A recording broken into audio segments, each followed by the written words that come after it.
A wonderful good morning. It's a Saturday morning. It's the 27th day of the month of November. Folks, we're at the end of the month. This is the last Saturday that you and I will be talking in November. If it ever happens, it must be in a dream or in a movie. This is it. This is it. It ain't going to happen again. You want to bet me right now? We can bet. You and I will never see this day again in history. Never, ever, ever. We'll see each other. But today, and that's why we always encourage you to live in the moment. Good morning to you wherever you are. I'm Joseph Cadore, and welcome to Sports Central. And thank you for those of you that's logging in via our classic platform. That's Classic 105.5, 105.9. Those of you on our sister station, Hot 98, on the GBN network, GBN Channel 7, Channel 11, Channel 20. Those of you on Facebook, those of you via YouTube, and those of you via the World Wide Web at www.gbn.gd. We have got you covered. Really covered.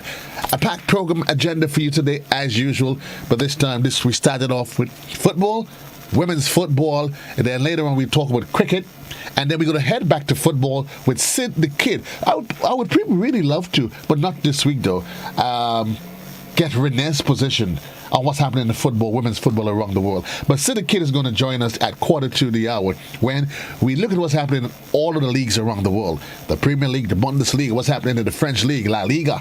That's what happens on a Saturday. But right now, I want to introduce my first guest this morning, and she's the director of women's football in Grenada, Renae Samuel. Good morning, Lady Samuel. How are you? Hi, good morning, Joseph. I am well, and yourself? I am wonderful. I was just saying that you are logging in. When I say you're logging in remotely, that's not just an expression. You're really logging in remotely. Yes, that is accurate. Remotely. And I'm loving it. That's one of the things, like I was saying, that COVID brought about, and I am very grateful and appreciative of that. Considering my busy schedule, I'm able to do a lot of things while on the road, including this interview. So, right. That's awesome. But when I get big, I want to be like you, have my own chauffeur, Yeah.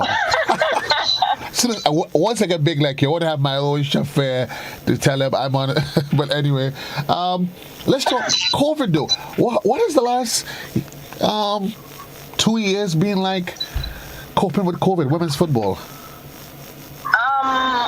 It has been very challenging in the sense that we were not able to execute a lot of the plans that we had prior to COVID.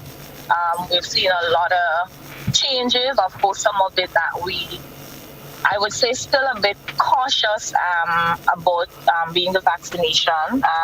It's a topic that our players and parents are still, grasping and, still wanting a lot of information on. So, it affected some of our tournaments. But yeah, we're just basically seeing, despite, the challenges, seeing how best we could, work and just basically do the little bit that we could do. And I guess emotionally as well, that has been a challenge. As the FA, have you been able to reach out to the players just to see where they are mentally and to help them? Yeah, of course. We've been doing that through the managers of the team. That's Miss Val Gordon. She's the manager of the U17. And Miss Chanel Phillips, she's the manager of the U20s and our senior girls team. So what we've been doing is basically engaging them in professional development sessions, basically just seeing where they are emotionally and coming up with programs to engage them and to just continue bonding with them and their teammates. And it has been really good. In one of the sessions, what we were able to do is to have our medical expert, Dr. Francis Martin, basically present on COVID vaccination and basically the protocol, protecting yourself, protecting your family. And it was a success. We had, over 55 participants basically enrolling, asking pertinent questions, expressing themselves, seeking guidance, and basically just deciding if they would want to continue playing football. Because one of the things, I'm just branching off into that. No, that's fine. That's fine. The GFB would have mandated mandatory vaccination for national team players. So in that particular session, players decided if they were going to take the vaccination or not. And that session basically helped them to see the bigger picture, the importance of the vaccination. So That was one of the things that we were able to, assist players with, because what we also realized is that social media could be good, but it could also be very negative when it comes to information sharing. If you don't basically vet your information properly, it could create that, unnecessary anxiety. And I think that's what we saw happening. A lot of the players and their parents were misinformed. So in that regard, you heard them saying a lot of things about COVID and about the vaccination that were, major untrue. It had a lot of untruth to it. Right. So with the sessions, we were able to clarify a lot of misconceptions. So, and I think it helped them mentally as well, because from that, after the session, about 2 weeks later, we had a lot of players, taking their first dose of the vaccine, and also we have group chats, so they would put in the group chat, how they felt, what symptoms they have, and, basically encouraging their colleagues to get vaccinated, or things that they could do to prevent, having any sickness taking the vaccine. Because ultimately, you'd have to agree that football, the women, it's a family, so you will look out for one another. Right, precisely. And also we had to get in line with all the bigger organizations. For example, a lot of the time we have to get a visa to travel to some of the destinations. And if you saw, like, from I think would have been the first week November, in order to obtain a US visa, well, and actually to do an application, you have to be fully vaccinated. So that was one of the things as well that we had to be very mindful of. And just inform the players. Also, in terms of the quarantining period, if you're not vaccinated, you have to spend a mandatory 7 days quarantine, and that is a cost to the secretariat as well. Apart from, minimizing the risk of, once you get the infection. So all these things we really had to look at and to collectively decide, what is it that we wanted to do, and to basically provide an avenue to support them in the process. Does it make it more difficult, because given football in our region, in our territory, Grenada being, it is mostly minors. I mean, with the exception of maybe the under 20s, where you may find, well, either way, they're all minors anyway, it's not until 21. So most of them, whatever decision has to be made, it has to be made in consultation with the parents. It's not to say like the men's senior team, where you talk to the guys, listen guys, this, that. How much of a challenge have you gotten the support from the parents in trying to understand what is it that football is confronted with? Yes, and I must say kudos to the parents of that age group. They've been very supportive. Very in the sense that they would have also, while we were planning the sessions, they would have also asked about, when we would have these type of sessions and so on. So it kind of worked out really well. And yeah, they were, as I said, they came onto the sessions, they asked questions, they, gave their honest opinion. So it helped us to better understand their position and to, be patient, while we mandated vaccination, but to also be patient with them, because, it's still a sensitive topic. Persons are still apprehensive. Right. And basically cautious, all that's going on, all the deaths and all the sicknesses and the long-term effects. So, we still, haven't gotten, the full percentage of vaccination that we're aiming for, but we're in a better place. Work in progress, indeed. It's a work in progress. I know. Work in progress. I know, Director. COVID would be around for a very long time. So, right. Yeah. I know, Director, one of the challenge for all sports and discipline is how do you stay fit? Because there's been a lack of active play. How much of a challenge has that been for the young ladies? In terms of the domestic part of it, it has been challenging because players, they enjoy playing.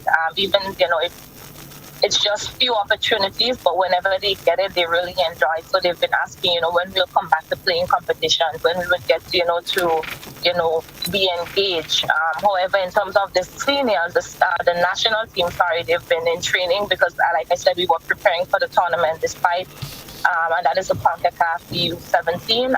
So despite the domestic part of it, we've been having national team training. The U20s, U17s, U15s should be starting back soon. but it's just basically the domestic part of it, and it's just basically keep encouraging the players, letting them know, yes, it's COVID, and we're basically trying our best to see how we could restart football. And of course, we had to wait on approval from the Ministry of Health, Right. and also the police, because we couldn't just take on our own and do that. So, yeah. It's a lot I mean, looking at it though, the truth is there's a lot of logistical challenges that people don't really see. And they probably might be saying, well, the numbers are down, why don't they just go out and play? But it's not as easy as it was before. It's a new frontier though. What about the interest? I know that. Go ahead. The interest, like I said, it's always there, and I don't think it would go away. Because I think generally our population, they have a genuine love for football, and so despite even if we have this long downtime, I am anticipating that once we officially start, we would get a lot of people coming out, a lot of girls wanting to play, even the men. I mean, I know we're speaking specific to women's football, but I'm speaking across the board in this regard. Yes. Even the men wanting to come out and play as well. So I think it would be really good, especially when we get the permission to have fans, because right now, despite they would have indicated that you could have, I think, up to 75% of dependent on the capacity of the players, I still think we still have to be cautious. So in this regard, we're having no spectators at this point until we hear otherwise from the ministry. Notwithstanding the challenges, I know you continue to forge ahead, and you started putting plans in place for the new year. Well, not just the new year, so 2021. Taking us from 2021 into 2022, I know you have some plans that's in the pipeline. What can you tell us? Yes, well, pretty much what we want to do is to continue rolling out some of the plans that we couldn't execute in 2021 to bring it into 2022 and onwards. More scholarship opportunities for young ladies. Last year, we had 2 young ladies going out on scholarship, Rashida Charles and Treasure Valsin. And the idea is to just basically continue providing more scholarship opportunities. More coaching internships. We have Coy Smith. She would have participated in a 4-month coaching internship with UK International in the US. She's currently in England. So coming from the US, she would have gotten another opportunity to do that in England. So the idea is basically to get more players out. We're aiming for at least 3 players to go out who have an interest in coaching, of course. Basically to just provide more educational opportunities, there's a lot of things when it comes to football, not just basically on the field, but off the field as well. So you could be a coaching administrator, you could be a manager, you could be a coach, you could be a therapist, you could be a match commissioner, anything. So it's just basically to, give them the opportunities to let them, explore and to see what they basically want to do. And that's just basically it for now. We're taking it in strides, because what we would have realized, we would have planned so many things and it didn't happen. So what we decided to do is to focus on short, medium and long-term goals, and we're just taking it stride by stride, because we don't want to build our anticipation up again and then we have another hit of COVID and then we go back. Because like the players, myself, and I think that for me was another learning opportunity, and realizing that even as adults, when we have expectation and it doesn't work out, we're affected mentally, and I would have realized that for myself and our committee members. So we decided to take that approach to protect our own mental health and to just basically assist us with planning and our expectations. And it's part of the opportunities that is involved. There's also refereeing, and that has been almost on the forefront for Grenada now. I mean, even from the men, you find a lot of the women now are into the officiating of the game as well. There are opportunities there as well, isn't there? That is correct. So the GFA will have started a refereeing course at the Secretariat, and it's open, but what we're planning to do as well is to have a coaching course specific to for women only, because a lot of the times when we have these posts, if it's not specific, what we realize is that a lot of female, they don't really come out, and for various reasons. So we have to look at that and to determine what we can do or how we can do it to create that interest and to support them. Another thing that we're planning to do is to having different certification levels, like the C license and D license. Those are important because a lot of the times when CONCACAF have their positions and they want to provide opportunities, you need to have these type of licenses. So to the secretariat, our technical director, who is Mr. Jerry Alexis, that is something that we would be embarking on in 2022 as well. Those are some of the things that's happening in the background, but I know you've had some more intimate plans in the pipeline, things being what they are.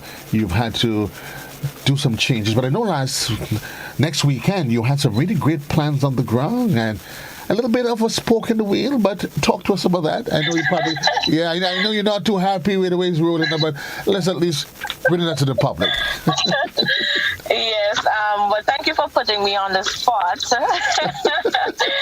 Yes, so next weekend what we're having is a female football festival, and that is basically stemming from our last engagement we had with the players, which was the Women's League. Based on the feedback from the teams, they would have requested, to have some engagement that would, give them an opportunity to play, all the teams play full field and to just basically come out and have fun. So we've listened to them and we've decided to have that tournament festival that I just mentioned. It's over a 2-day period. It would be the Friday, which is the 3rd, and the Saturday, 4th December at the National Stadium. We're anticipating 6 teams. The competition would be 11v11, so pretty much it would be the full field, which is the standard. And we're aiming to do 25 minutes per half. And it would be a round-robin format, so each team would play each other, and then we would decide overall winners. We have a lot of amazing prizes. We realize giving incentives helps a lot, and like I said, we listen to them. So we have most valuable player on each team. Then we have the overall MVP. We have best team spirit, most goals, the youngest player. Nice. I don't want to let too much out of the bag, but we have a lot in store.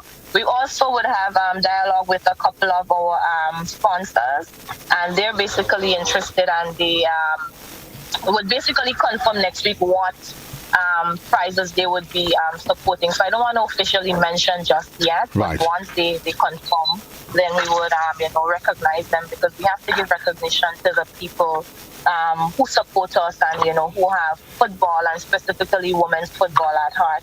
And we're basically grateful for that. Unfortunately, would be no spectators, but we're trying to promote live coverage to give players an opportunity to receive the support, even if it's not physically. That's pretty much it. We're excited to have that event. The girls are excited to come out and see. And that's basically it for now.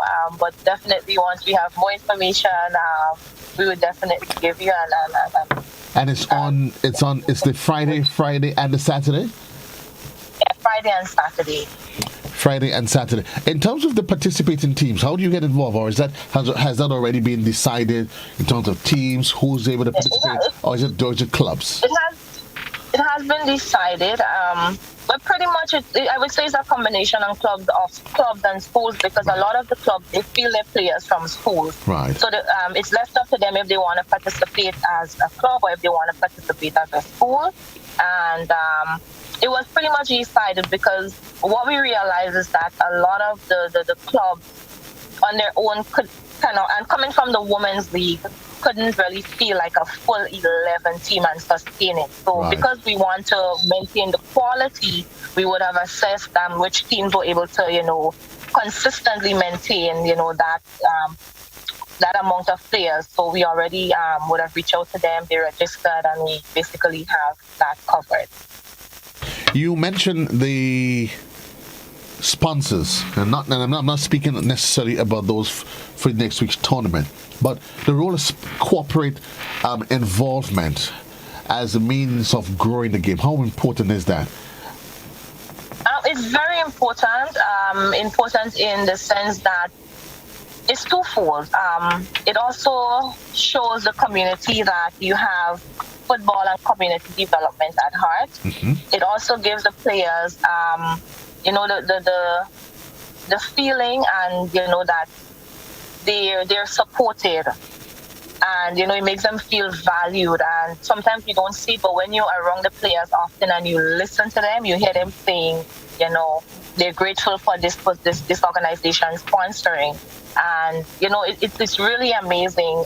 When organizations sponsor, it helps to also build the organization, and it also secondly helps to maintain a long-standing relationship. Because of course, once you sponsor an event, if we now want to engage you for services, of course we would approach you. And this is how we were able to. We started having discussions with one of the sponsors. We would have, approach them to provide support for our girls. Because during COVID, what we realized is that a lot of the players were affected in one way or the other, and we would have engaged them to ask, okay, during COVID, what is your immediate need right now? And a lot of them, would have reported that it's food, because a lot of the parents were either had to take a pay cut, or had either lost their jobs. Right. So a lot of them reported that it was food. So what we would have done is to have a discussion with the organization and invested over $30,000. Wow. In order to provide that support for the players. And that support went to, once you were a part of the national team, the U15 and the U17, you would have gotten an allotment, a voucher, to basically obtain whatever food item from that organization. And the value was $350 per person.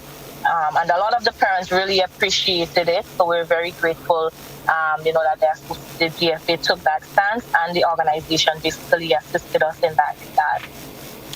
I know we got to run because time is fast spent, but let me ask you, I know overall from a GSP's perspective, there's been a call for the strengthening of the club structure.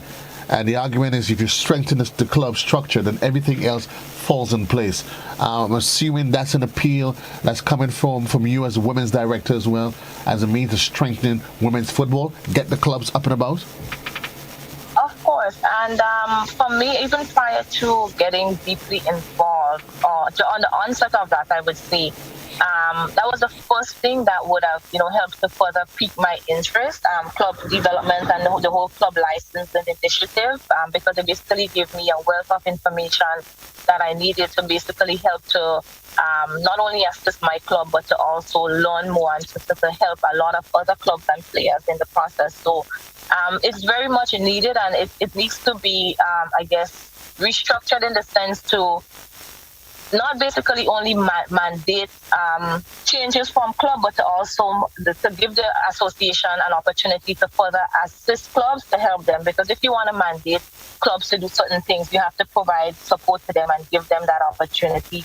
So of course, in the restructuring process, we should see things like allotting a certain percentage specific to women's football, having, mandatory, maybe a coach be a female or a manager must be a female, or things, mandating clubs, while they're, restructuring to basically help to promote women's football. Because if we don't do that, then we don't provide the opportunities, and then another 10 years down the road, we would still be, missing a lot of female and wondering, well, why female are not coming out. But if we don't give them the opportunity, then we can't expect anything of them. Indeed, we're hoping that next weekend is going to be a bumper success as you anticipated. And certainly we will be joining you on the Saturday, though, from location again.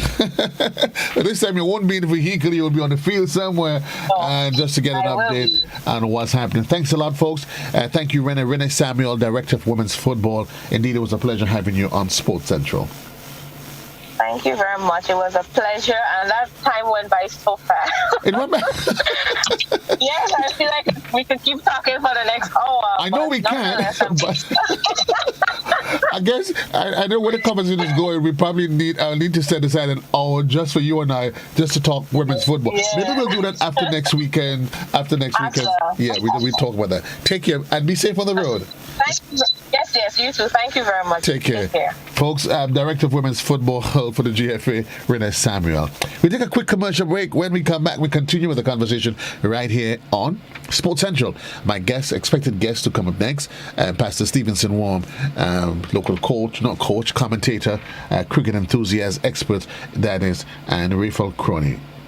Quick commercial break. We'll be right back. Sports Central, right here on a Saturday.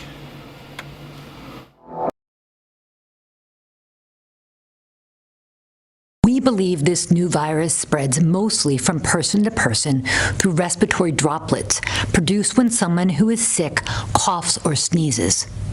This is similar to how flu and other respiratory illnesses spread. These droplets can land in the mouth or nose of people nearby, or possibly be inhaled into the lungs. Most person-to-person spread happens when people are in close contact. It's also possible that this virus can spread when someone touches a contaminated surface and then touches the mouth, nose, or eyes.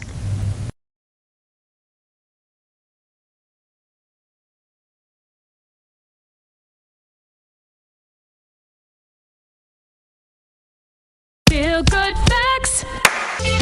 Avoid the most common causes of spreading the flu. Cover your coughs and sneezes with a tissue, dispose of it straight away, and either wash your hands or use an alcohol-based hand sanitizer.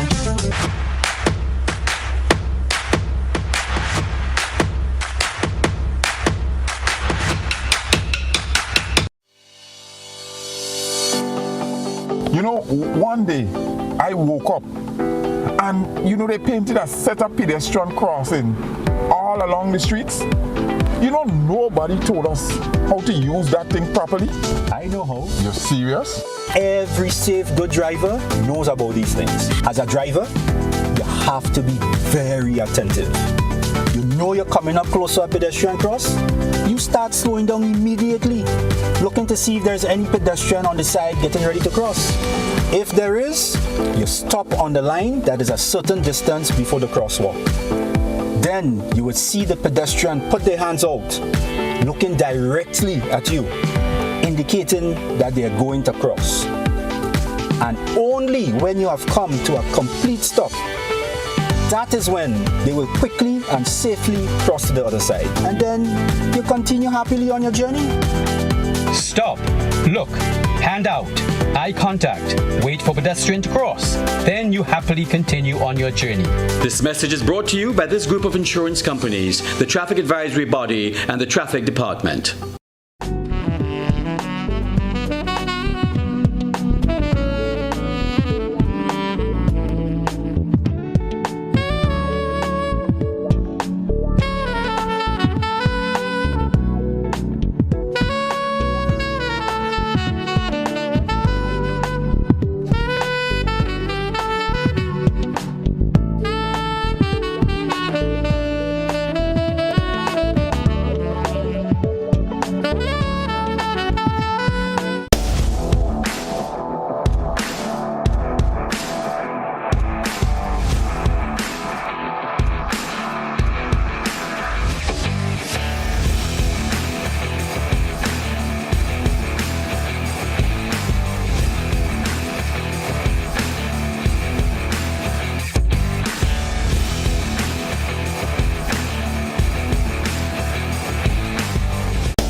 You know, one day I woke up and, you know, they painted a set of pedestrian crossing all all along the streets.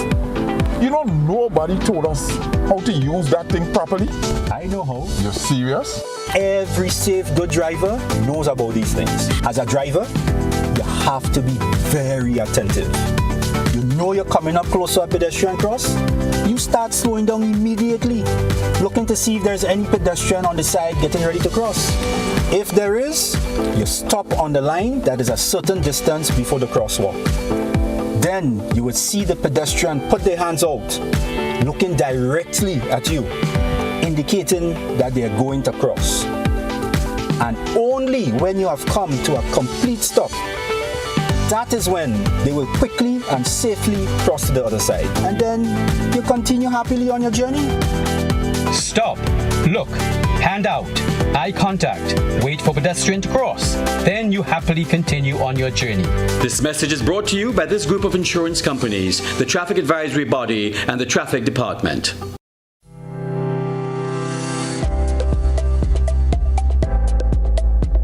Grenada's chief medical officer has ordered that all confirmed positive COVID-19 individuals, their contacts, and members of their household must remain in quarantine or isolation for 14 days. Anyone who fails to comply with this order will be in breach of the Public Health COVID-19 Regulations 2020 and is guilty of an offense. Upon summary conviction, that person will be liable to a penalty of up to $10,000. A message from the Ministry of Health. One day I was out playing with my friend Kevin and he was really moody, kinda sad and angry at the same time. I asked him what was the matter. Someone in his family had been doing mean things to him. He said he had to keep it a secret. So I asked Kevin, is it a good secret or a bad secret? He said he didn't know. I explained good secrets are cool things like a surprise party or a gift for a special occasion. A bad secret is when someone hurts or harms you and tells you not to tell anyone. Sometimes they might give you little things to make sure you don't tell. That's another bad secret to keep. That's mean and controlling. Kevin said it definitely fell into the bad secret category. I felt this was something an adult should help with. Because as a child, when someone hurts you, you can feel really alone and afraid. And the best people to help you are the ones you love and really, really trust. I asked him if there was any adult that he trusted. So we worked up a little plan for Kevin to talk to one of them. A while after that, I could see my friend was doing much better. Now we tell all our pals about good secrets and bad secrets so that we can all feel brave, safe, and strong. Break the silence. Child abuse is one secret you should never keep. Protect your...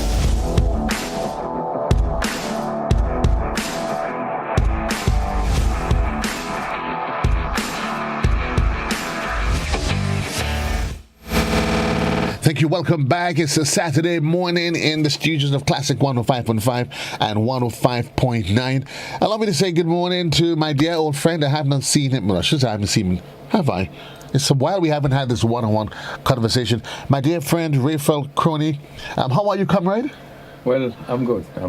I'm happy to see that, I'm okay. You are okay, and you're surviving COVID quite well. Certainly. You look as though you're getting more rest than most of us. Which is so important. You see, while some of us working around the clock, you are literally getting a chance because not much happening. Yeah. So Courtney is in studio with me. Pastor Worme is going to be joining us remotely in just a bit. But while we at it, how has the period been? For you personally. Well, I must say that it have been.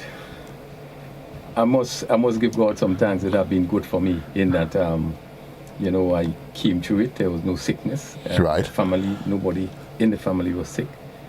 And I thought that, even though sometimes it's a little challenging in terms of the movements and home, but I thought I would say that we did pretty well. And I'm happy to say that we are all okay. Emotionally? Yes, it did take a bit off, you you have to be kept home in that you cannot get out there as you usually do. Right. And sometimes, that can be a little challenge. You have to maybe develop things that would keep you active. Right. Certainly, I think that was a part of my period going through it. A lot of work, a lot of physical work. Walking sometimes. It give you time that you could relax, the quiet time and so forth. So I did quite a bit of that. Sports on a whole has been affected, no arguments. Cricket, no difference. Let's probably start locally, though. Locally, there's been a lot of questions as to where the sport is going locally. Your thoughts, though?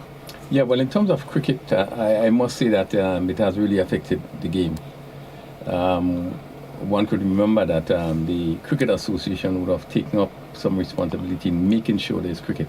Right. And if you can recall, there were cricket at the stadium. I think we had the parish being played, the T20 tournament, and this came about simply because it was not feasible to have cricket in the various parishes. So the parish T20, and then we had, in my view, was a T10 tournament, which was a major success. Yes. It was Dream 11, and I think that would have inspired. We saw a lot of the older cricketers coming back, and that really added another dimension to our cricket. That was also brought live, so that was a new thing. Therefore, cricket was on the up, despite the challenges going through. But I think that the future looked really good going forward in terms of cricket.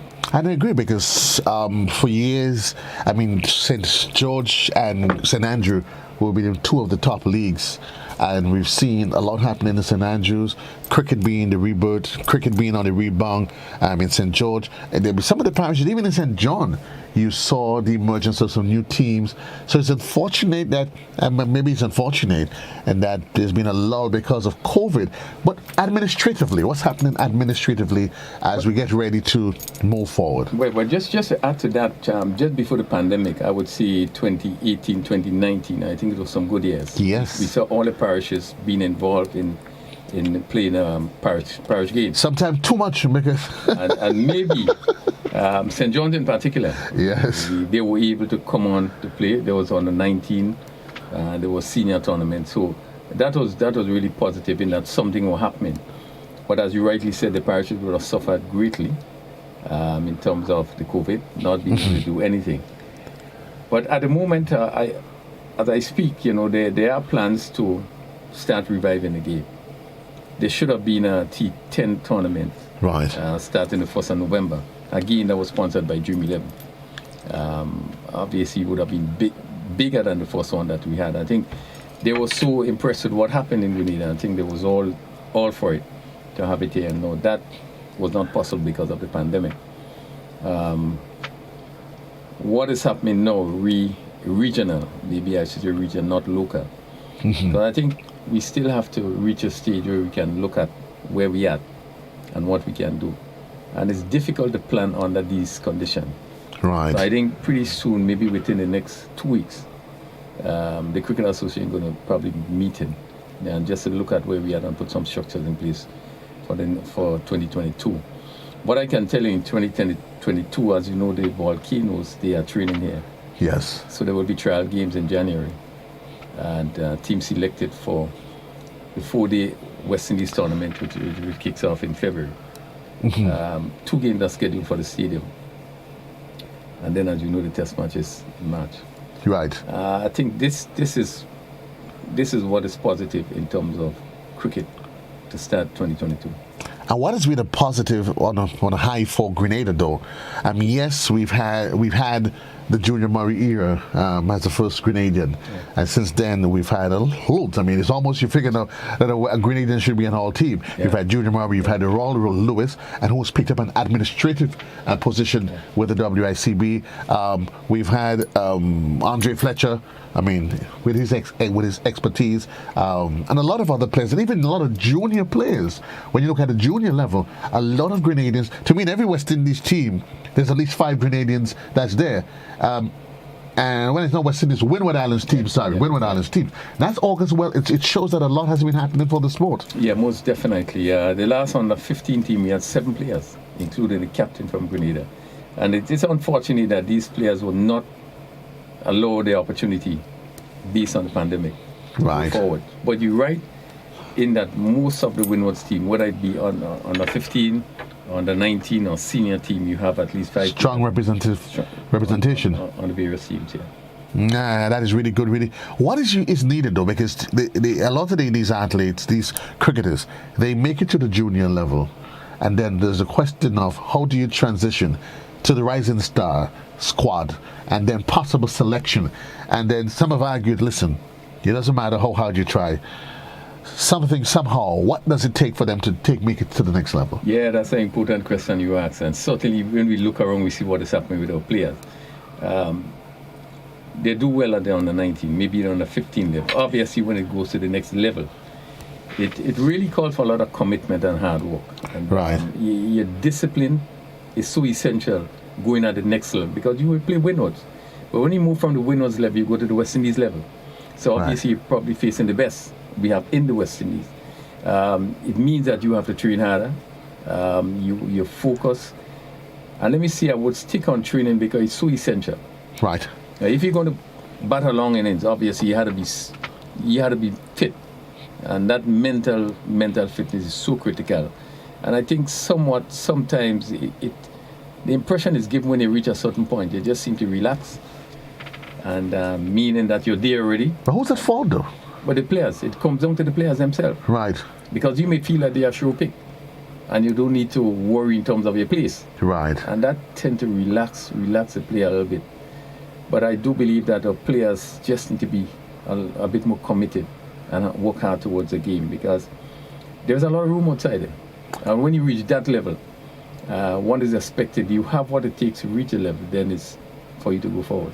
Do you get the sense though, and I'm speaking not just Grenada, but Caribbean, West Indies, because we've long gone past the days when there was test cricket. We all remember the days when a test match was 6 days. It was a rest day, and it took forever. But we've seen the introduction of the T20s, now the T10. That issue as it relates to their inability to bat long innings. Do you see the introduction of the shorter version of the game as having anything to do with that dilemma, you would say? Definitely. The shorter version of the game would have taken away the whole aspect of building. And we have seen it playing out right now. Right. In terms of the longer version of the games give you an opportunity to be technically correct, to play proper cricket. Mm-hmm. And certainly when you are not in a position to play proper cricket, for instance, the longer version, a 3-day match, or 4-day match, this gives you an opportunity to bat long. Right. You have to be able to work things out because you play for a long period. So a lot of patience and a lot of discipline comes in there. When you go into the shorter version, it's a festive. It's very short, so you go out from the first ball and you swing. So all sort of unorthodox shots you are playing. Right. Therefore, it doesn't go as well in terms of you building yourself as a proper cricketer. And it's something probably I want to mention, but I guess we'll get to that point. But I agree with you.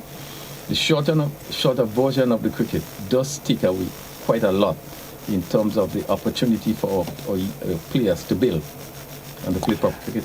Well, while you will be on that, I'm seeing joining us virtually is the man Stephenson Worme, Master Control. If once you're ready, if you can engage him so we can draft him into the conversation. Pastor Worme, are you there? I am here. I hope you're hearing me loud and clear. I'm hearing you loud and clear. Oh, loud and clear. Well, we just at the part of the conversation, we're transitioning really and truly. And we were talking about, we're still local though, but transitioning to what's happening regionally. And I was just asking Raphael, we've seen the evolution of the game from the days of test match cricket, the glorious days of test match cricket. We remember the days of the red stripe gentlemen. The longer version of the game was what we knew, but that has since changed, and we've seen the introduction of the fast-hitting, exciting, money on the bat, hit me a 6, give me a quick fire 40 and get out. the impact possibly, as Quinn was talking about, batsmen, their inability to last for long innings. How much has the shorter version of the game impacted that? Oh, it really has, quite remarkably too. I mean, when the shorter version of the game came back in the late 1970s, of course, that's when one-day internationals really got going. We had the Kerry Parker series. Yes, it was a shorter version, but you know what? The level of the game was still high, simply because these guys had played longer version cricket. Technically, they were sound. They were very good technically. So it was not too very difficult to make the transition into one-day international cricket. Now, the thing is, Joseph, whether we like it or not, like most things in the world, cricket is an ever-evolving sport. I don't think that I would have been around, or I would be around, to see the game evolve so remarkably over the last 20 or so years. So it certainly has evolved quite remarkably. Whether we like it or not, the thing is that 2020 cricket and the shorter version, it's here to stay. So might as well we get accustomed to the fact that the game is here to stay. So we've got to make the necessary adjustments. Pastor Worme, you know, as I say, technology, as if anything goes wrong, it goes wrong at the worst possible time. For some reason, we lost your video. So here's what. Stay where you are. We'll take a quick commercial break. Sports Central right here on Classic Radio, Hot 98, and GBN Television. We'll be right back.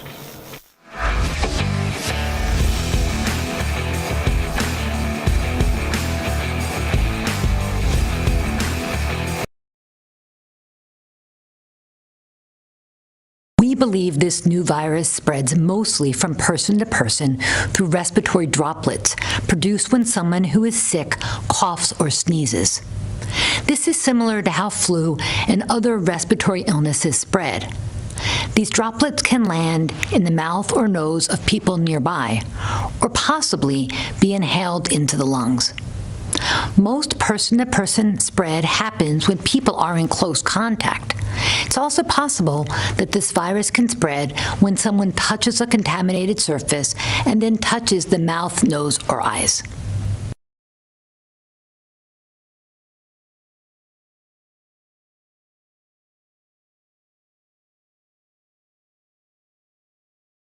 Feel good facts. Avoid the most common causes of spreading the flu. Cover your coughs and sneezes with a tissue, dispose of it straight away, and either wash your hands or use an alcohol-based hand sanitizer.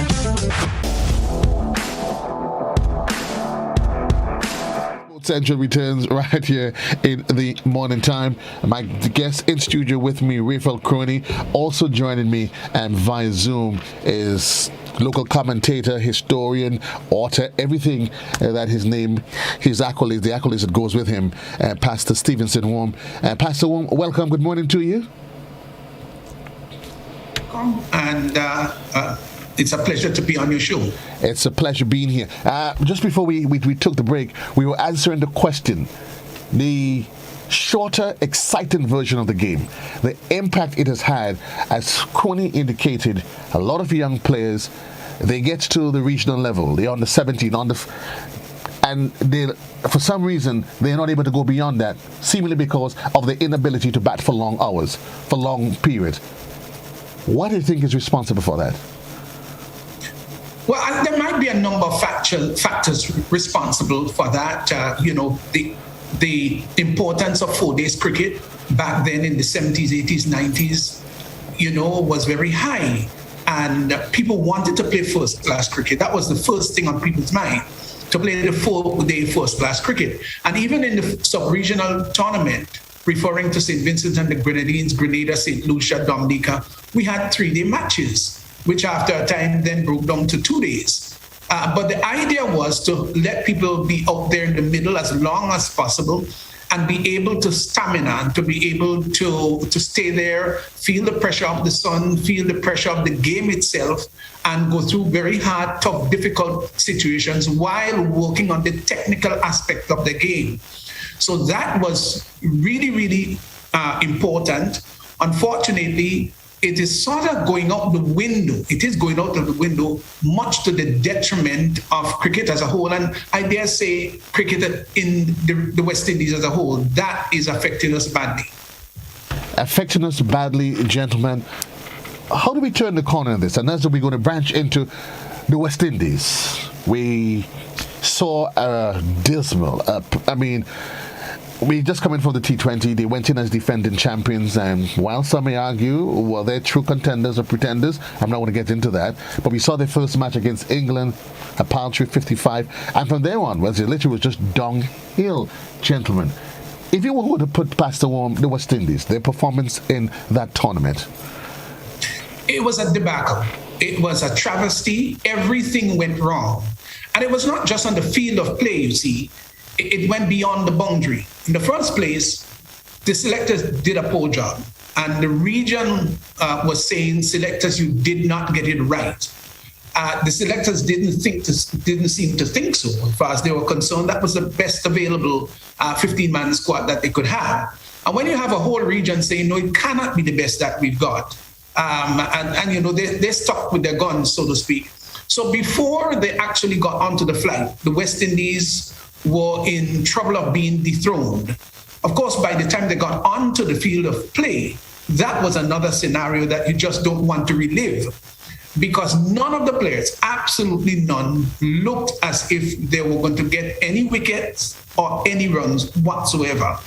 The rest of the teams in the tournament, you could have seen that they were much better prepared.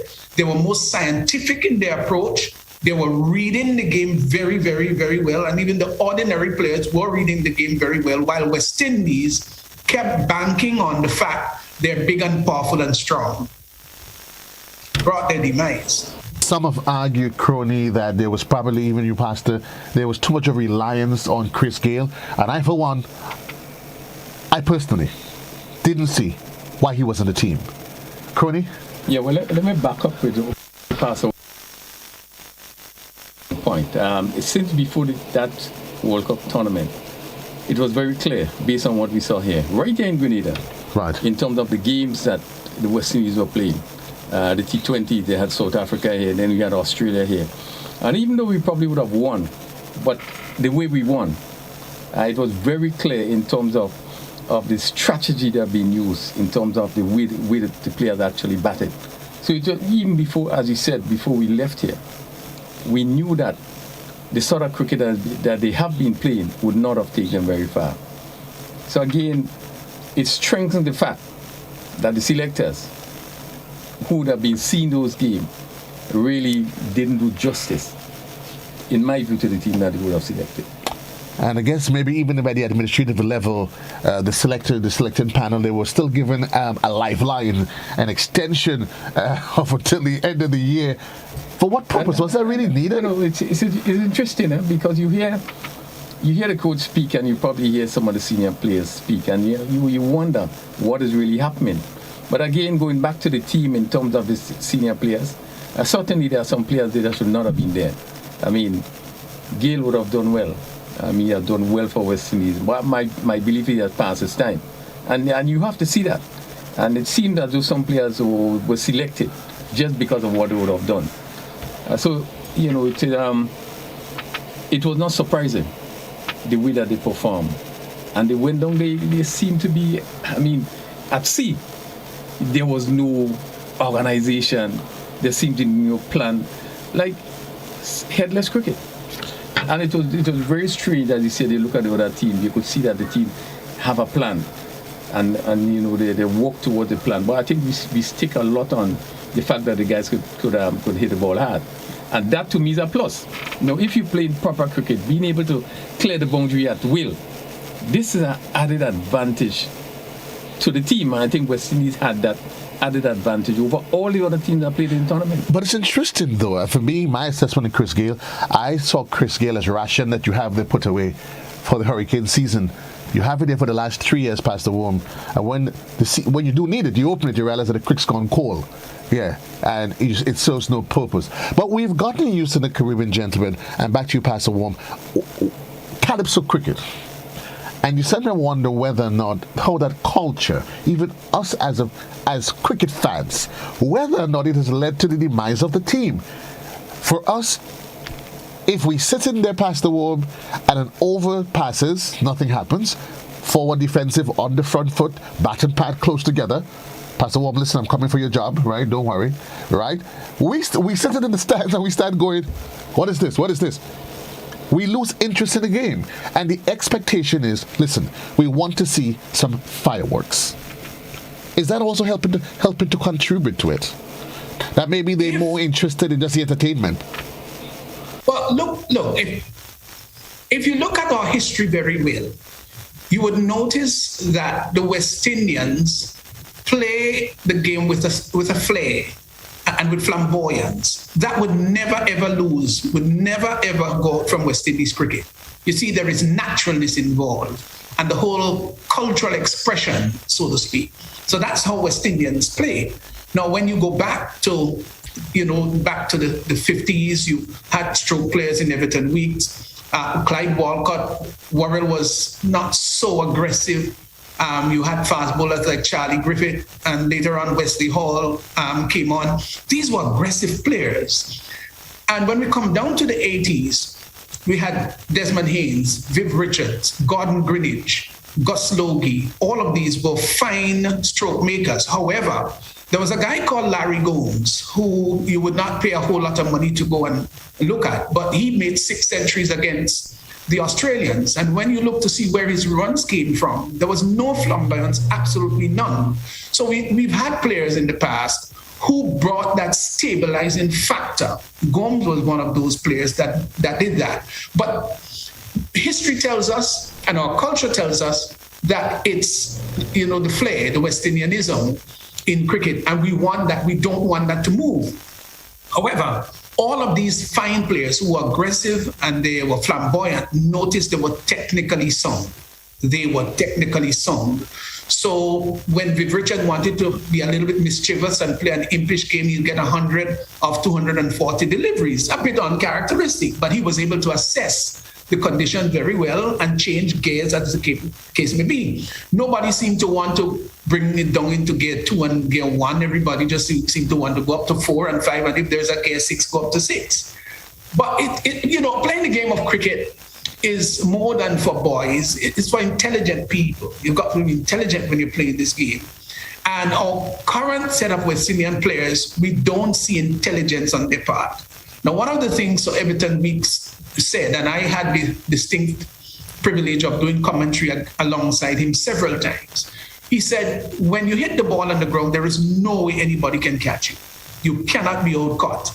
And Viv Richard says, when you hit it in the air, it travels faster and sometimes further. Okay. You understand?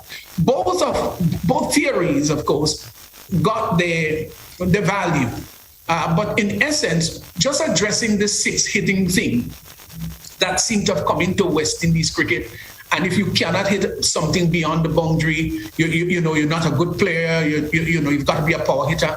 And I was very critical of Puran, for example, that says that's our style. We boundary hitters, we hit 6s, and we don't want to take that out from our styles. I understand that.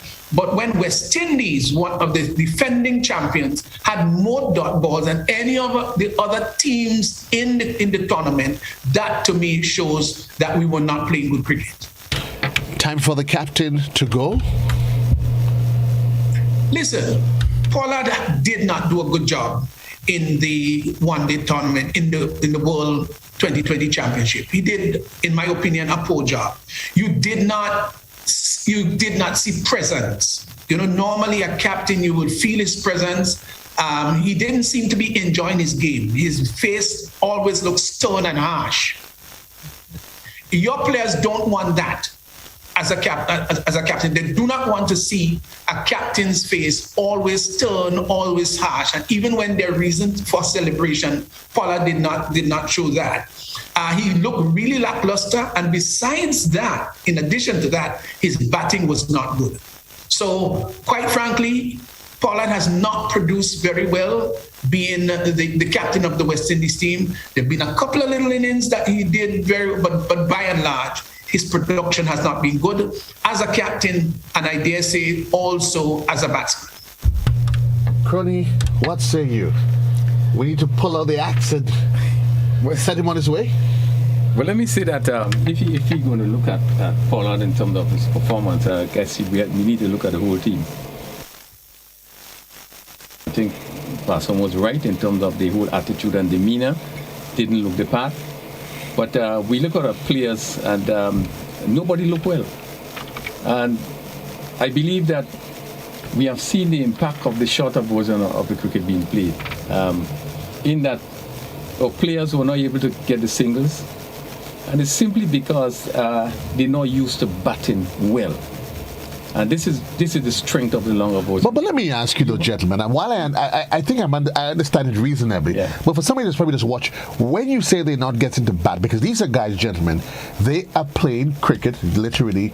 Years ago, we could make the argument that there was the Red Stripe tournament here. Then when they left the Red Stripe tournament, they went to play county cricket, and they played Test cricket, albeit. But these are the same guys that were playing cricket all year long. Yeah, but what they're playing in the different T20 leagues. They came from the what's the one in the Caribbean that we have here? My brain's going to me. Yes, Joseph, but actually not many of those top boundary hitting guys have been playing first class cricket. Okay, first class cricket. Right, they're playing in leagues across the world, but they have not been played. Even when the regional first-class games are being played, these guys are not necessarily playing in the regional first-class games. So technically, they may not be necessarily that sound. You see? So it's an element of the game that they're really missing. The ability to play with angles, the ability to take sharp singles, the ability to back up, to turn a ball around the corner, play it with soft hands and get a single. All of those dynamics, they just do not have it. Everybody wants to go hard. Well, everybody wants to go hard. Is that then would that be, Crony, the eventual death of West Indies cricket? Because everybody's going to go hard. The game seems to have evolved now, where it's about quick bucks, quick money. Who can pay me the most? I'm going to retire from West Indies cricket, but you know what? I'm still going to go play in Sri Lanka. In local parlance, is that for you all? Yeah, and really that have been the case, in that everybody knows going for the money. A lot of money is involved. I mean, it was not there before. And everybody's going for the money. But I think the administration may need to look at something different here. Or test cricket or longer version of the game need technically good players. Right. We don't seem to have much. I would suggest that you look for the best that you have. You will have to bring them together, and they will have to do some work in terms of training. So the players like Puran and players like Hitman, even probably Lewis to a lesser extent. These are three players in my view that does have the ability to play really, really good cricket. Technically, they look good players. But the fact that they have been so involved in T20 all over the world, the whole fact is that this fast moving, they're playing for a lot of money. I think they has moved to try to play the T20 cricket in that. And each of these players, every ball they can hit out of the boundary. But they will have to start there with the players that look technically sound. Right. Work with this guy, probably with some of the other guys, and sort of build, a team that will be able to compete at the highest level. Because really, what do they know? You look at our players. This last test match that have been played there. Technically, you have seen that all the players, they are pretty weak technically, and the reason why they can't get away with the deliveries is because the technique is so bad that they're not getting in the right position to put away the deliveries. So they have to, in my view, start to look to build. Pick your best players in the region, even though they are involved in T20, as I call these three players.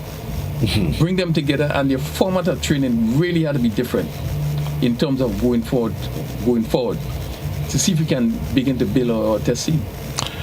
So we end up having a case, gentlemen, as you move to the test, because now they engaged. They lost the first test against Sri Lanka, and it was, do we know, because some of us have been arguing, because what we saw, that the team in Sri Lanka is a totally different team that played at the World Cup. And people are thinking, well, okay, well, maybe that's what you need. These are guys that are specifically test players. But you look at their performance, then you can argue it's not because they get used to playing the T20. They were rested past the Worme, and yet we saw that first test against Sri Lanka, 160 and 230, Sri Lanka 386 and 191 declared. Sri Lanka winning by 187 runs, and that has seemed to become the order of the day, where you literally win as though, man, it is okay to lose by 100 plus runs within the least amount of days past the Worme. Well, it's also ironic, Joseph, because it's not just about the batting, but obviously it's about the bowling, and it's also about your selection. Was that the best team West Indies could have fielded for the first test match? Okay, here we've got your most senior fast bowler, for example, who is Kimar Roach. I don't know whether there was some injury involved, maybe not. But in my opinion, on a pitch like that, you probably didn't necessarily need, let's say, a speed star per se, but somebody who is intelligent. He's got the most wickets among the fast bowlers on the team. Well, he was left out. You had Jomel Warrican, who, in my opinion, on a good day may get 3 or 4 wickets, but by and large, he's not a wicket-taking bowler. Now, why was he on the team? And then you left out Javan Seal, who became the youngest West Indian player to have a 5-wicket haul on his debut. His average is about 21. He's picked up 17 test wickets already. He is left out of the squad. Now try and explain that to me. Your explanation would be, well, different horses for different tracks. I suspect that's what they're going to say. But why would you not play a young fast bowler who has had a success story so far? Is it just because he's going to be exposed to a pitch that is on the slow side? But then how is he going to learn? He's not always going to get a fast bouncing pitch. And I felt that Renae should have played in the match. Why they left him out, I would never know. So the West Indies, in my humble opinion, started with not the best 11. Crony? Yeah, I certainly agree with Pat. As he said, we talk about not just the batting, but the whole, the bowling and so forth, and you have to you have to play a best team, and the players that have the ability to do, you have to play them on all surfaces. Right. It was kind of difficult to understand, how the team are being selected, but I think the major problem we have with our team now is very clear. It's very clear that our technique is not right. We're really, really weak in terms of technique. And anytime we face any quality bowling, we're going to struggle, whether it's fast or whether it's spin. It doesn't give you any hope to think that the West Indies team going to do well. And I mean, you look at the last few years, what have been happening, and it just seems to be getting worse and worse. So it's unfortunate we're in a situation now that it really calls for something to happen. Something really have to give. A major intervention. Maybe we need something, I don't know. The gods may have to speak with us directly, speak to somebody. We've heard the arguments, gentlemen, about the absence of a cricketing academy. Years ago, past the Worme, there was Rudy Webster and his involvement in cricket. The history, well, that's history now. A lot of the other teams, what they do, but what even for that? The cricketing academy, you've seen the Rising 11. Which, I don't know, is that working? That pre-selection team that they have, that crop of young players, is the intention might be good, but is it delivering as it's supposed to? I think we have to look at the format of training or what happens in these teams when they are being selected. You speak about the academy. The academy is good, and there's quite a lot of academy all over the place. But again, in terms of the structure, what is being done in the academy, again, I am strong in terms of getting it right first, and then you could develop after that. So play well, do the basics right, and then you could always develop after that. You reach a stage then he could develop even into a better. But when you say getting it right first, a guy goes on, he plays in the regional Winwood Islands tournament, he gets 350s, he hits two classical centuries. All of a sudden, he's on the Rising Star team. Do you say that should not necessarily be the criteria, one of the criterions? It should be just one of the criteria? Or maybe it should be that plus whether or not he's technically sound, not just his ability to just go out and hit a swashbuckling 50 or 60? You're definitely right. It's part of the criteria, but again, that's why it's important for selectors to look at players. So you could go in and make 2-3 centuries, but how you make the centuries? You look at how that person bat, and you could tell yourself when you reach to the next level, you definitely wouldn't be able to deliver based on how you are playing. You look at how the person bat. I mean, the amount of chances that maybe there's so much you have to look at before you select a player. Not just scoring runs, but it's how the runs is being scored. Not just picking up wickets, but how you pick up wickets. You can pick up a lot of wickets bad deliveries. When you move to the next level, what will happen to that? When you get top quality batsmen who play textbook cricket. As you and the selectors have a major role to play. I know that, let me just chip in here, that we were not able to have selectors moving around because of the COVID. Right. But I know that some of the games abroad was streamed live, so at least they could have a look at it. That is also important. But selectors need to look at the players before selection be made.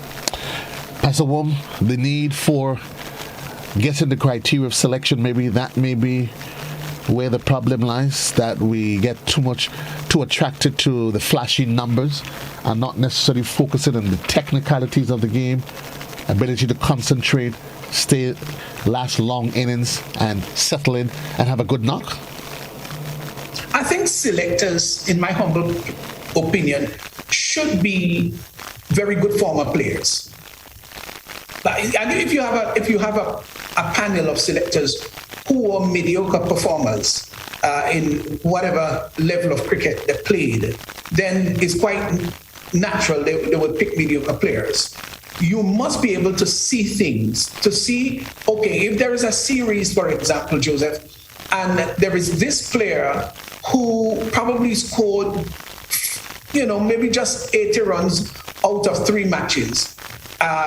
But there are other players that scored 100 and something, 200 runs in 3 matches. But a selector's eye would be seeing that guy who did not score, 80 runs in those matches, but he sees something in him. He sees that there is technical strength. It's just unfortunate how he got out, but he sees ability, he sees talent. Those are the things that selectors have to pick up. It's not just statistics and numbers game, but there is something that you see in a player that you can say, hey, you see this guy, he is one for the future. It's a combination of a number of things.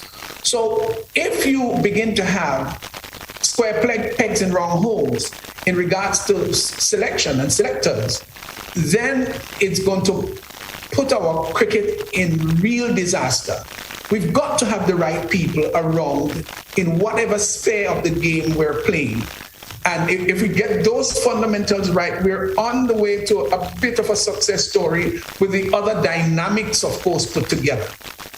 Gentlemen, we're almost out of time. Literally, I took you overboard, and I certainly would have been remiss of me if I just come after keeping you, knowing you had duties to perform, to just run you off after 5 minutes. And I know our family member, we have no calling names, Pastor Worme, yeah?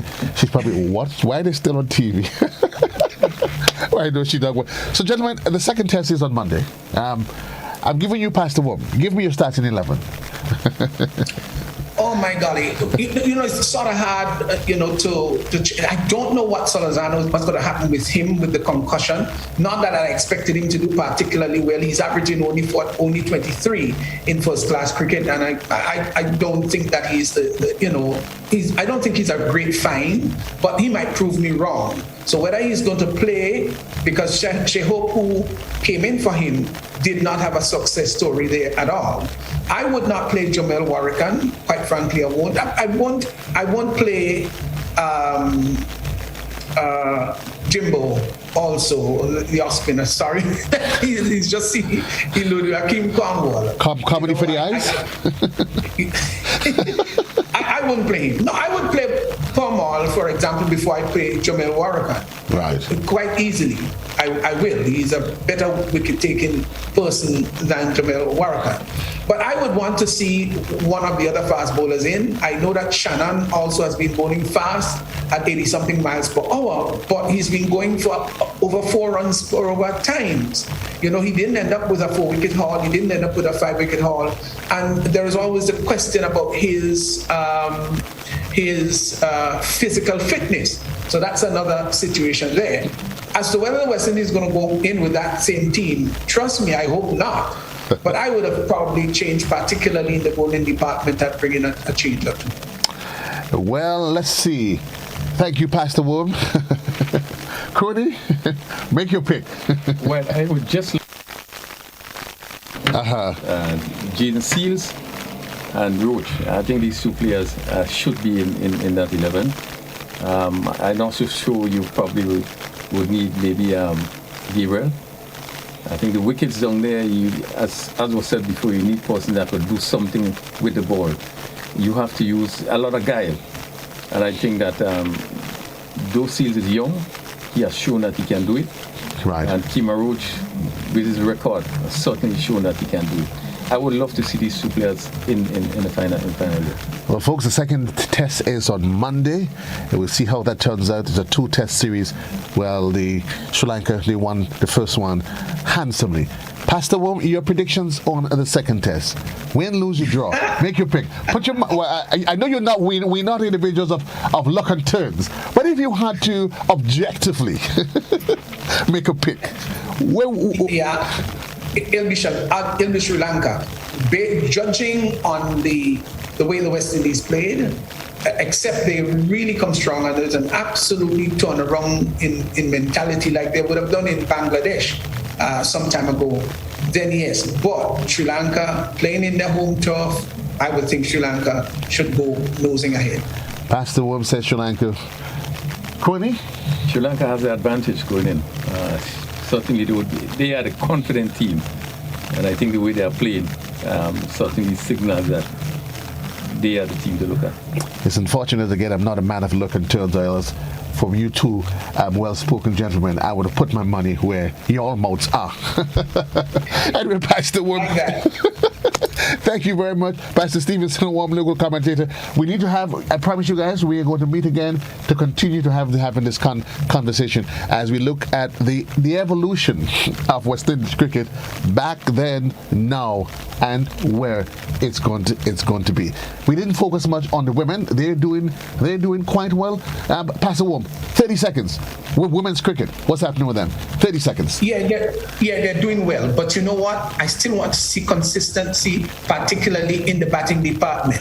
Now, you've got Taylor, who's been scoring. Deandra Dutton seems to have a new wave. And Haley, she's been doing very well. But we don't have the other players coming in with 30s and 40s. So whereas you have 3 persons who are the mainstay, the rest of the batters, in my humble opinion, have not been doing the best job. We need to look at consistency in batting. Crony, Pastor Worme says they've been doing well, but consistency seems to be the missing element. Yes, at least the last series they would have done very well. The series before they would have lost to South Africa and so forth. But it is encouraging based on the performance in the last series. I must say though that there's quite a bit of interest that will be placed in terms of women's development from early 2022. And I think this will be encouraging because I think there is need to have women's cricket being played in the region. Even Grenada here, that we have to relook, how our competitions are being played. And I do believe that with the West Indies board putting a lot of effort in their women's cricket 2022, I do believe that we will go forward. Pastor Worme, just before I leave my message that came in via WhatsApp, it says, always stop calling my name. You all can stay as long as you all want. Who do you think that message came from? Really going to laugh. And I know we're laughing. The person's laughing as well. We'll tell Raphael who it is. We'll tell her, but off air. Thank you, Pastor Worme. Thank you, Steve. Raphael Crony. Folks, we're switching gears. We started on the football pitch, women's football. We came to the cricket pitch. Now we're heading back to the football pitch. But now we're heading to Europe. Let's see what's happening in the leagues around the world. The Premier League, the Bundesliga, the French League. Sid the Kid, he joins me next for another exciting roundup of football across the different leagues in Europe. Thank you, gentlemen. All the best. Pleasure.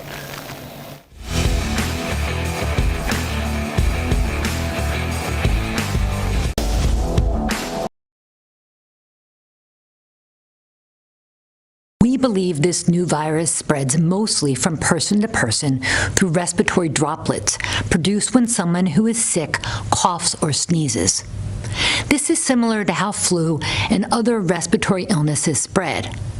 These droplets can land in the mouth or nose of people nearby, or possibly be inhaled into the lungs. Most person-to-person spread happens when people are in close contact. It's also possible that this virus can spread when someone touches a contaminated surface and then touches the mouth, nose, or eyes.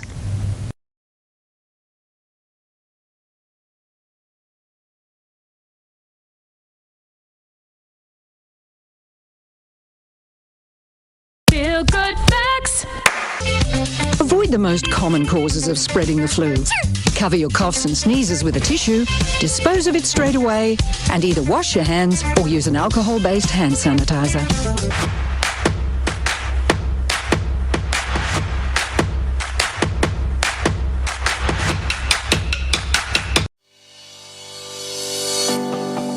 You know, one day I woke up and, you know, they painted a set of pedestrian crossing all along the streets.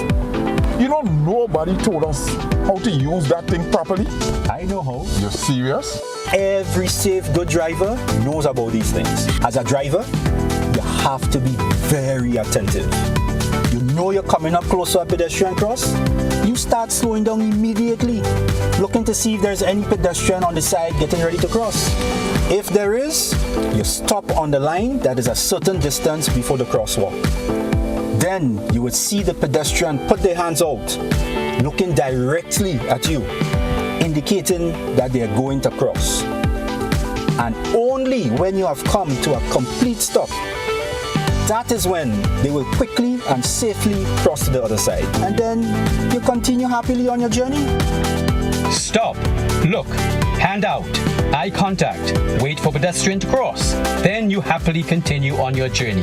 This message is brought to you by this group of insurance companies, the Traffic Advisory Body and the Traffic Department.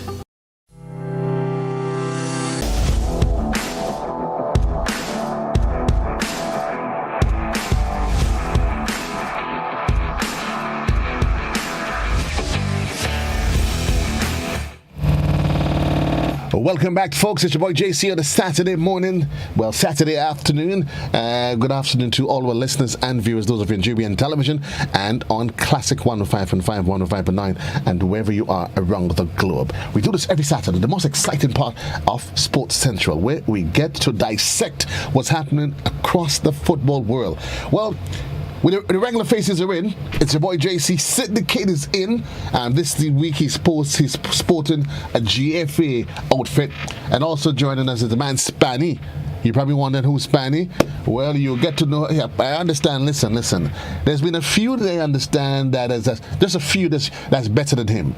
They say there's been the likes of Pele, which he studied. There's the likes of Maradona, which he studied, and they said he's now a cross between Messi and Ronaldo. Yeah, I'm not sure if I'm setting him up for failure or maybe I'm just premonition. Gentlemen, welcome to the program. How are you guys doing? How are you doing, gentlemen? I'm good, thanks. Thank you. I'm good. Sid the Kid, welcome back. Well, yeah, I'm just here preoccupied, just enjoying some high school football here. I don't know where to start, but it's nice to have Spanny here with us. Just waiting for his input, his experience, his knowledge to hear him out a little bit.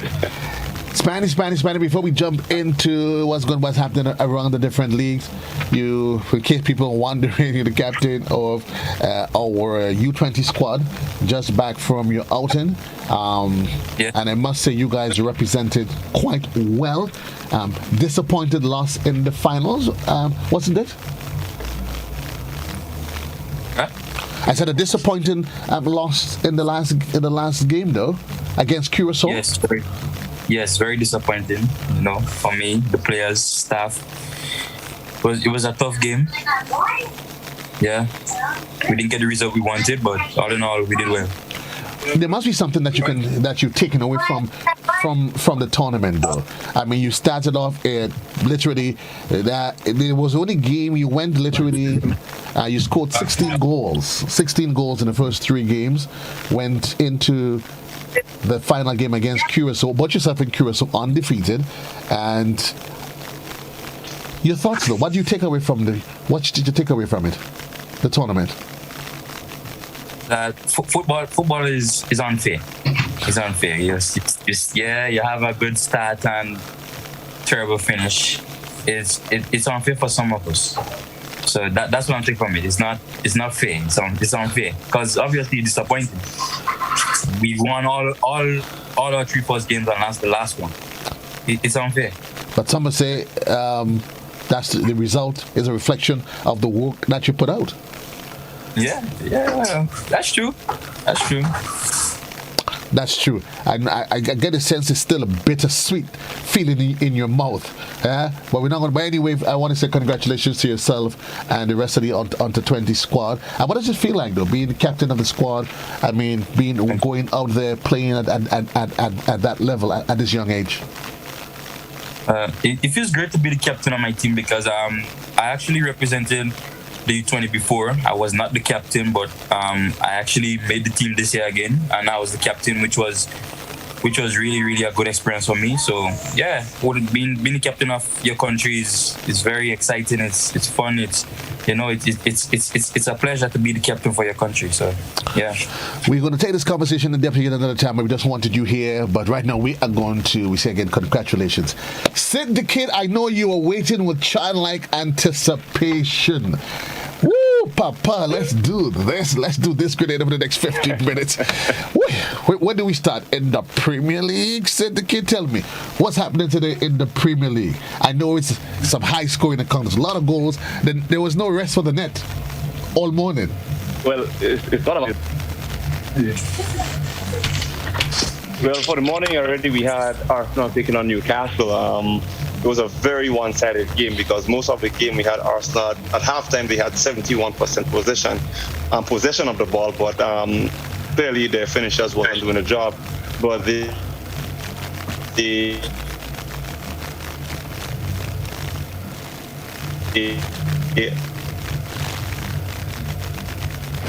got the act together, and the game finished 2-0 in favor of Arsenal. So they sit perfectly right now in 5th place on the table.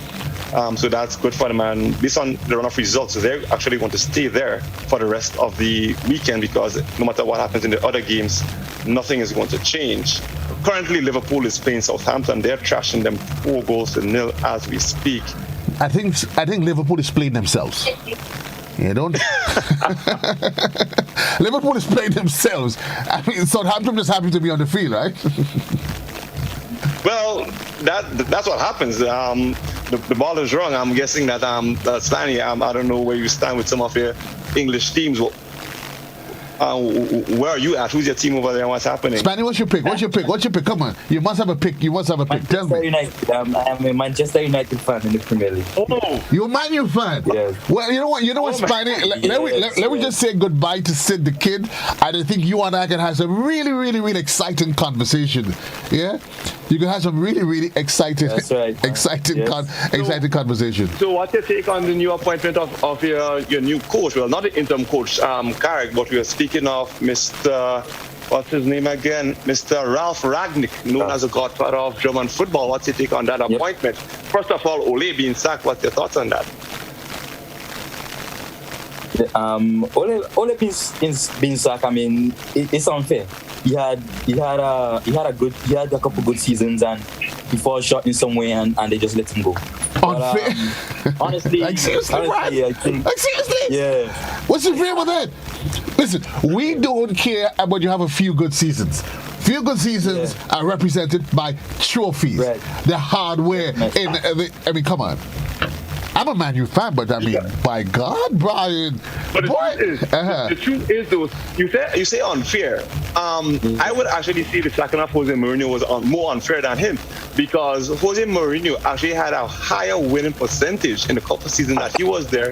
He got 4 trophies and he still got the sack. We have Ole now, who got trashed by Liverpool, trashed last week, and potentially being trashed tomorrow by Chelsea, but he's not there anymore. But still, it's results that matters, not just I understand the team is in a rebuilding phase, but you need to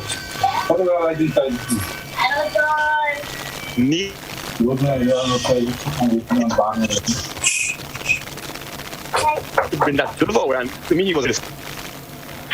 If you're not bringing the silverware, that's all that counts. So we started off Arsenal 2, Newcastle 0. That game is all over. Crystal Palace and Aston Villa. That game said is in the 68th minute.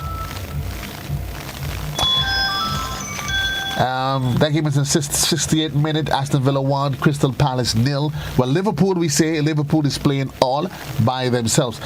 Tell us what else. What's the rest of the games? What's the lineup for the rest of the Premier League today, Saturday?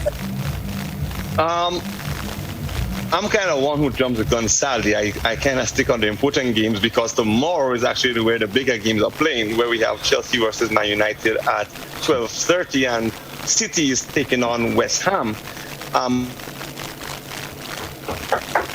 That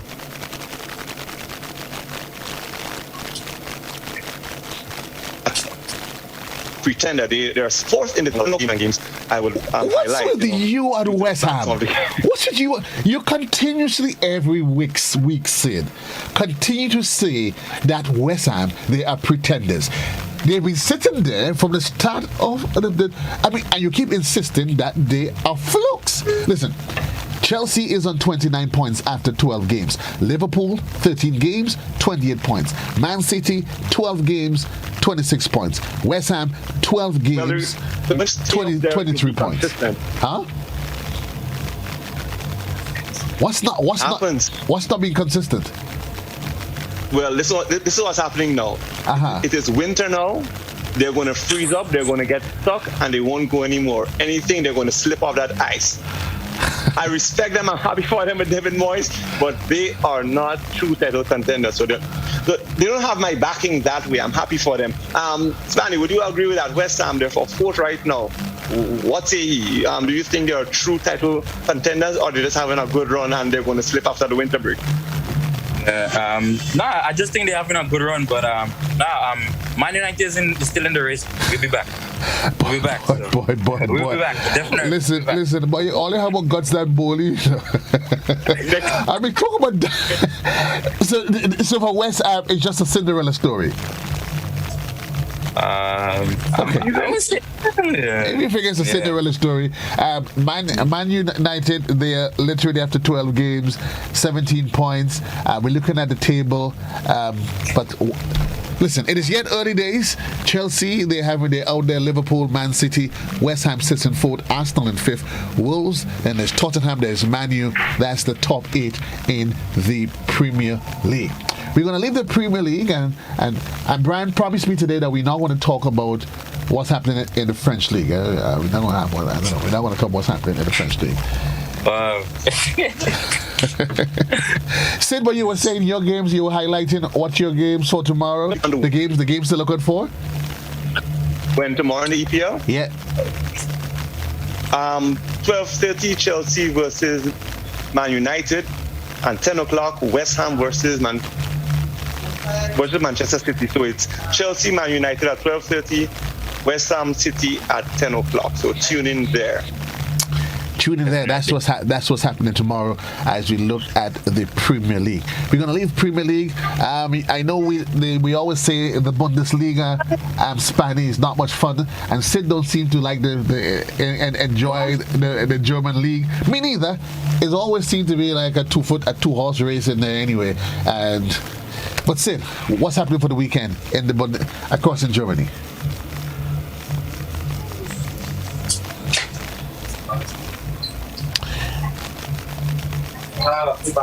Sid, you there with me?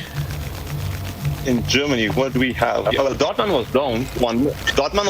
They were up 1-0, if I remember correctly. There was a lot of games being played this morning. We have Augsburg and Hertha BC drawing 1-1. Dortmund winning against Wolfsburg 3-1. Bochum beating Freiburg 2-1. We had a high-scoring game with Hoffenheim. They beat Firth 6-3, and Cologne beating Gladbach 4-1. So that has been pretty much the games that has been played in the Bundesliga for the day so far. It's going as the usual suspects doing their normal jobs, but it is what it is. It is what it is, of course, in the German league. Well, we've covered Germany. Let's head into La Liga. What's happening in there? Barcelona. Wow. Where are the Barca fans? I see fellas, they start to smile. They should be in the cave. They should be where? In the cave. Why big so? Dogs in the yard. We had a big white in the yard. Talk to me, Brian. Looking ahead. What's happening? That's where they belong. So let's look at the matches. Let's first talk about the matches that's on for today. Well, Valencia is up 1-0. Big game today the big game. Celtic won the game for the morning already, but the big game today is going to be Barcelona versus Villarreal. They have been very disappointing in the aspect of their transition with the new coach so far, Barcelona. I know we haven't touched the Champions League yet but this needs to be talked about because they are on the brink of not qualifying for the next round. So we'll get back to that. They play Villarreal at 4 o'clock. Is it 4 or 5? The time change has me mixed up a little bit. It's 4. I'm losing a little sleep here. Is it 4? Okay, no problem. So they're playing Villarreal, and that would be a big game because Villarreal have a point to prove. The Yellow Submarines, they have been inconsistent over the past few years, but any given day, the game is unfair, but I would love the game to be fair to Villarreal today. But why you guys keep insisting that the game is unfair? The prize to the ones who earns it. You only listen to me. You see, the problem is, and I would contend, and you're gonna say, what do you know about football? Listen to me. I don't care about stats. Stats is for the commentators and the analysts. On the day, Brian, you would agree. You have to get the ball in the back of the net. End of story. I don't care how long you possess it for. You need to score. There's no fairy tale in that. Barca hasn't been doing. But Barca hasn't been doing that. So then that's why I would like the game to be fair to Villarreal. It is true they're rebuilding Barcelona, getting stuff in place, but it would be great for Villarreal to get at least get a point today. I'm rooting for Villarreal. The thing is, with Barcelona, they have enough quality, they have enough experience, but they don't seem to have found the right mixture, the right recipe to put out there to get that enough result that they need right now. So I'm looking for them next season. I don't expect them to find their feet that fast this season, but by next season they should be back where they belong, which is probably second or third place behind the Madrid teams. But fourth, Spanish understands 100%. But yes, and then tomorrow we have the big game where I have another pretender. And if you look at the table, Joe, they are sitting for second now. And we have a game in hand, which is Real Madrid, and they're playing against Espanyol. And Espanyol is known to give a lot of trouble. So I see potentially that Real Sociedad is going to drop points again. And of course, that big game between Real and Sevilla, nothing. What is your family doctor's name again? You better get your smelling salts out, you know. You better get your smelling salts out because it's either that you really and truly you have guts that bully, or you just have a big mouth. You go ahead. You go ahead, Sid. Let's leave that there for now, though. But let's look at what's happening, folks. The groups to look at the Champions League. But let's look at it. Unless you have any interest in the French league, no, Sid. I don't. Well, the only interest I have here that PSG is playing Saint Etienne at 4 o'clock, if I remember correctly. But it's expected that PSG should win, especially after they defeated Manchester City midweek, 2-1. And I must point out, the player for the week for me is Mr. Bernardo Silva.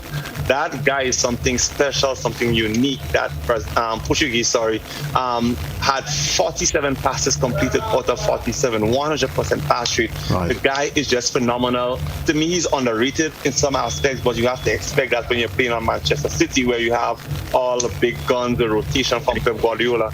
But it is wonderful. So going back to that then, Barcelona, they drew 0-0 with Benfica. Benfica actually had a chance to sink them and they missed that opportunity. So right now they have to beat Bayern Munich in their next game. But the problem is Bayern Munich has a good history against Barcelona. True. The last time they played them, was it 8-2, Stanley?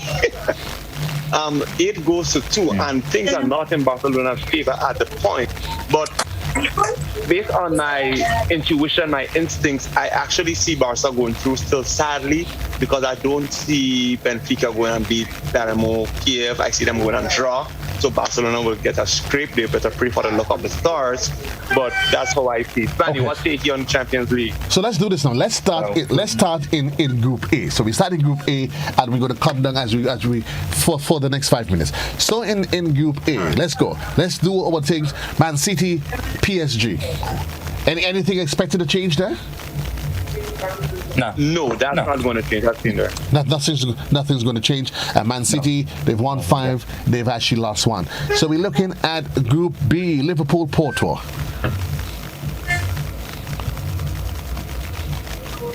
Brian, what say you? Spanny, talk to me. Make a pick. Well, we know Liverpool is going through, of course.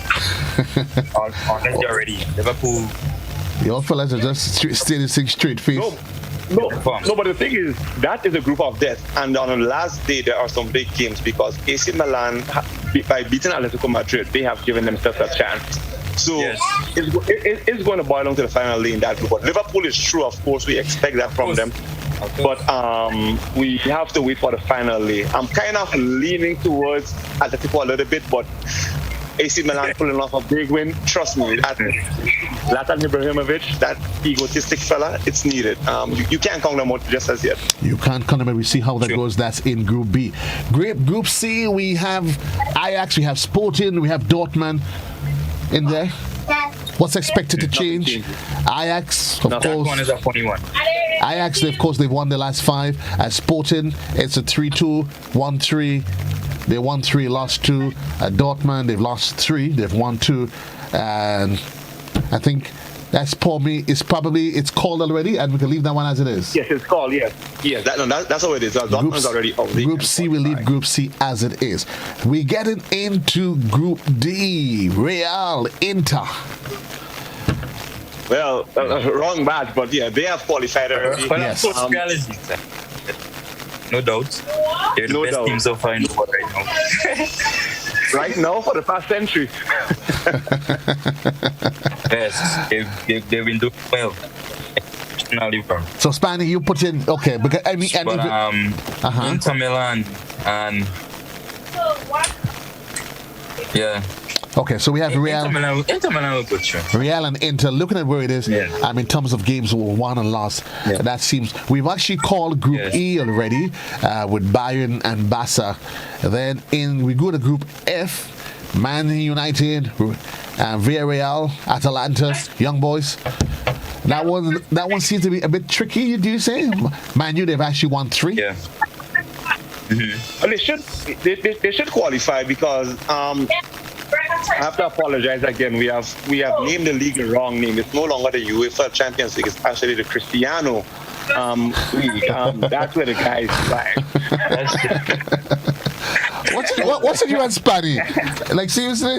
No, it's the reality of it. The guy has been phenomenal. You know, despite they might lose on the weekend, they might watch in the Premier League, but once that guy hears that anthem, it's almost like his hair stands up. He gets that killer instinct, and the guy just performs. It doesn't matter who, what. He's no respecter of persons in the footballing world. Once that Champions League anthem comes on, it's a totally different guy that you're speaking about. Let's move to Group G. What's your thoughts inside the group? I gotta leave. Gotta go. You gotta leave. You're gonna take it easy, Spanny, and again continue to do the great work. Congratulations to yourself as captain and the rest of the under 20 squad. Peace out, bro. Thank you very much. Thank you. Okay. Peace. So, folks, that's the man, young Etienne, the captain of Grenada's under 20 squad, and just back from the outing in the Dominican Republic. Okay, Sid, we're just going to wrap up in just a bit. Group G and Group H. Anything you expect in there, or you cannot be bothered? A French team in there, Spanish team, a Dutch team. You don't have any interest in there. Not necessarily, because the rubber is going to meet the road from February. That's the long and short of it. So the usual suspects. Pending that Barca gets knocked out to the Europa League, which I will enjoy. But the Bayern, the PSG, and the Man City, they have spent loads, millions, and PSG brought in Messi, Mbappe is their Neymar is there, expected to win the Champions League. Man City, they have won the Premier League enough times to be bothered. The Carabao Cup, they have won all the domestic cups that they're needed. So the pressure is literally on those two teams, to be honest, to actually provide results, because you don't spend 222 million on players, you don't do that kind of stuff, and don't win the biggest trophy of them all. So that's what is expected from them. So that's where the pressure is, not counting out the favorites as usual, which is always Real Madrid. It doesn't matter how poor of a season that they have, they are always expected to win. It doesn't really matter where or what. The expectation is there. They're not 13-time champions for no reason. And it's just to put my point, it's a reasonable expectation. And the final group, with Chelsea at the top, Chelsea and Juventus? Well, nothing changes there. And the thing is, it has been pointed out, actually, to be honest, that Chelsea has found the right formula under Thomas Tuchel. Because, as you see, they're on top in the Premier League, and then they're playing good enough football to maintain, and they have the depth in that squad that they could be on top in the Champions League. Because most clubs, based on where they are in certain countries, they either have to focus on one league or the other. But in this case, we have Chelsea being able to be dominant right across the board where they're playing. So they are commendable for that they have found that depth, and they are the reigning champs. So then they have the expectation that qualify, go to the round of 16, potentially reach the semi-finals, which, depending on if they meet the likes of Bayern Munich, Real Madrid, they're probably going to get cut short, despite they beat Madrid last season. But that's what it is. It is what it is. Sid the Kid here, folks. Anything we missed around the league that you need to bring us up to speed with? Who's going, who's coming? I know you stay on top of these things. Well, the speculations will always continue to flurry. There are talks that are saying that Haaland from Dortmund, he is pretty much saying to his close circles that he's coming to Madrid. That has not been confirmed yet.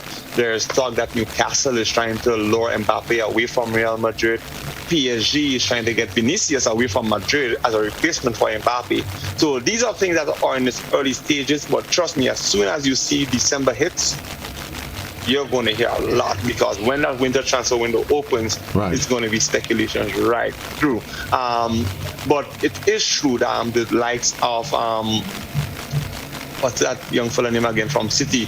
There is talk that is confirmed that he is going to Barca in January. I'm sorry for not getting his name. I can't flip my mind here. But so Barca has an acquisition already close to them for January to help to bolster their squad and to make something happen. So that is a plan for now. But other than that, it's pretty quiet around the world based on transfers. The usual names, usual suspects, waiting for the same results. We'll wait and see for that. Sid the Kid, the guy is always bang on target. I tell you, he puts his money where his memorabilia would normally be. What are you offering for him? And they will be in Grenville City.